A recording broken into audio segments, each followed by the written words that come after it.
सबसे पहले आप सबको मेरी प्यार भरी नमस्कार। एक बार एक बूढ़ा किसान था जो कि ताओइस्ट था।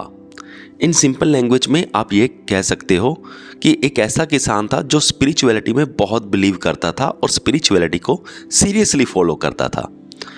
एक बार क्या होता है कि उसका एक घोड़ा होता है, वो घोड़ा भाग जाता है।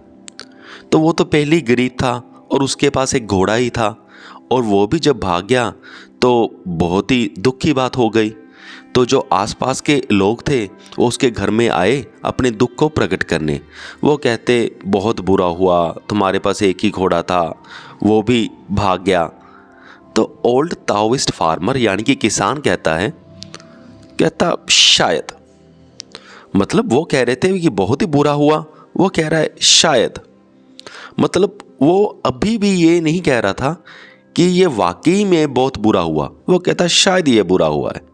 चलो बात आगे बढ़ती है। तो कुछ दिनों बाद क्या होता है, वो घोड़ा कुछ और जंगली घोड़ों को साथ लेकर के वापस आ जाता है। तो अब जब आसपास वालों को पता चलता है भी ये तो उसका जो घोड़ा भागा था वो तो वापस आ गया और साथ में जंगली घोड़े भी 4 लेकर आ गया, तो उसकी तो लॉटरी लग गई। अब तो उसे ऐसा था कि ये तो बड़ा खुशी का मौका है कि उसकी लॉटरी लग गई, एक घोड़े की जगह उसके पास 5 घोड़े हो चुके हैं। तो वो उसे बधाई देने जाते हैं, कॉन्ग्रेचुलेट करने जाते हैं।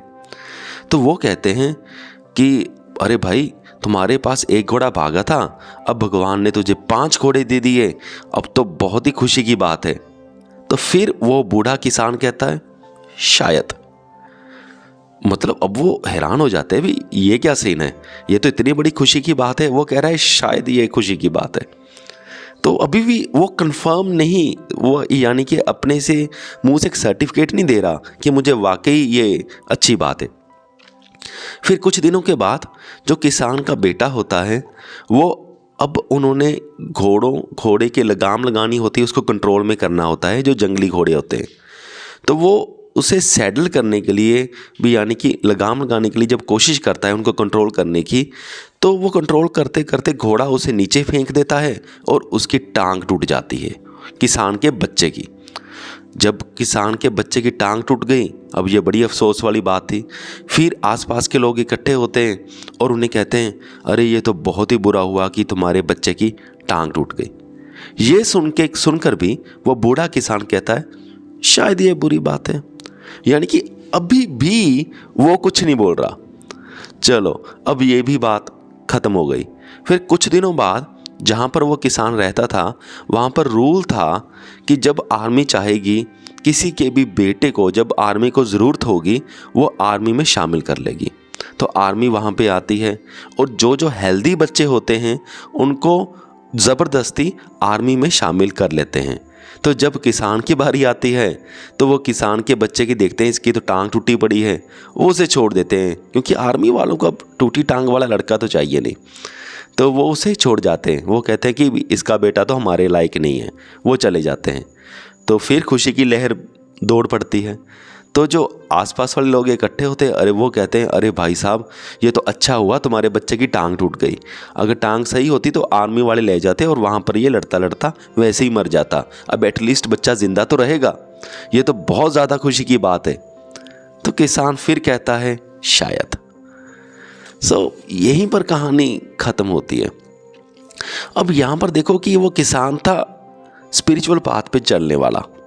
अब उसे पता था कि जो बाहर वाली कोई भी चीज़ है वहाँ पर हम सर्टन हो ही नहीं सकते कि ये अच्छी चीज़ हो रही है, ये बुरी चीज़ हो रही है, क्योंकि जो आज हमें चीज़ बुरी लग रही है हो सकता है उससे हमें कोई फ़ायदा हो जाए, जैसे किसान को बार बार फ़ायदा हुआ, और जो चीज़ हमें अच्छी लग रही है हो सकता है उसका बुरा हो जाए, उससे बुरा हो जाए हमारी ज़िंदगी में, जैसे किसान की ज़िंदगी में हुआ। वही चीज़ से अच्छा हुआ और वही चीज़ से बुरा हुआ, ऐसा हमारी भी ज़िंदगी में होता ही रहता है। जो हमारी बाहर की लेयर होती है, जिसे हम एक्सीडेंटल लेयर कहते हैं, कि बाहर की दुनिया में ऐसी चीज़ें घटती रहती हैं, यहाँ पर कुछ भी हो सकता है, कुछ भी सर्टन नहीं है। अगर हम अपनी खुशी किसी बाहर की चीज़ के साथ अटैच्ड रखेंगे तो डेफिनेटली हम धोखा खाएंगे, हमें रोना भी आएगा, हमें पछतावा भी आएगा, हमें दुख ही दुख मिलेगा, ये श्योर है। इसलिए हमने बाहर की चीज़ के साथ अपनी कोई भी खुशी जोड़नी नहीं है। जो भी कुछ होगा किसान की तरह, शायद ये खुशी की बात है, शायद ये गमी की बात है, यानी कि उनको लाइटली ही रहना है। पूरा सही मायने में आपने अपना पूरा ध्यान अपने अंदर ही रखना है। बाहर की दुनिया में हाँ ठीक है, अपने कर्म करते रहने, ऐसा नहीं कि कर्म करने छोड़ देने, कर्म करते रहने, सब कुछ वैसे ही करते रहना है, लेकिन अंदर से दिल नहीं बाहर लगाना। जब अंदर से दिल आपका बाहर लग जाएगा तो सारी गड़बड़ी हो जाएगी। आपने जो दिल लगाना है वो अपने एसेंशियल लेयर के साथ ही लगाना है, अपने अंदर ही लगाना है। मुझे पूरी उम्मीद है कि आप सबको मेरा पॉइंट समझ में आ गया होगा। अगर आप कुछ भी अपनी लाइफ के बारे में पूछना चाहते हो, कोई भी सवाल हो तो कर सकते हो। यहाँ तक वीडियो देखने के लिए आपका बहुत बहुत धन्यवाद।